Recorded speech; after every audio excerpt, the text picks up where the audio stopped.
Sasa kama katiba inasema kupitia ibara 33 ibara ndogo ya kwanza kwamba anayeweza kutoa amri kwa majeshi ni rais, moja kwa moja unaona kabisa kwamba Katambi alikuwa anaongea kitu ambacho hakijui ndani ya bunge, na bahati mbaya kitu alichokiongea kinabaki kwenye kumbukumbu maalum za bunge ambazo zinaitwa Hansard, kwamba waziri anaenda kumpa amri ya IGP, kitu ambacho hana mamlaka hayo.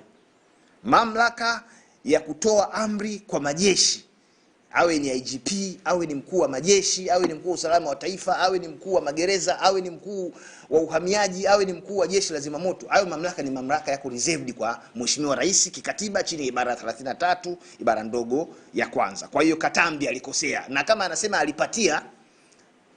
alipatia kwamba alikuwa iko sahihi, wewe ni mwandishi wa habari, nenda kamuulize akutajie kifungu cha sheria au kifungu cha katiba kilichompa hayo mamlaka ya kumuamrisha IGP asitoe kitu kinachoitwa nini, kibali cha mikutano ya hadhara ya vyama vya siasa. Akwambie bwana Katambi, hebu niambie wewe waziri, kwa kutumia kifungu gani hasa ambacho kipo kwenye katiba wewe umepata mamlaka ya kuweza kumuamrisha IGP au kumuelekeza.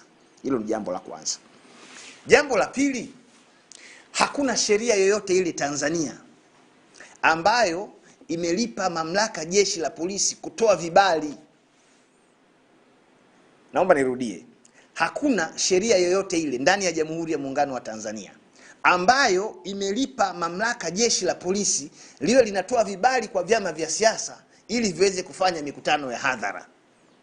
Ukienda ukasoma kifungu cha 43, kifungu cha 43 cha sheria ya polisi na polisi wasaidizi ambao ni sura ya 322 ya sheria za Tanzania, kimeelekeza wazi kabisa pale kwamba jeshi la polisi linapokuja swala la mikutano ya hadhara linapaswa kupewa taarifa na yule anayetaka kufanya mkutano.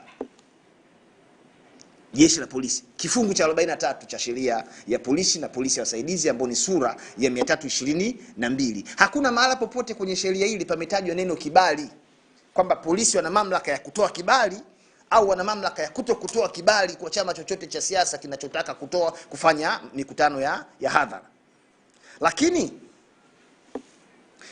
vyama vya siasa vimepewa wajibu wa kutoa taarifa.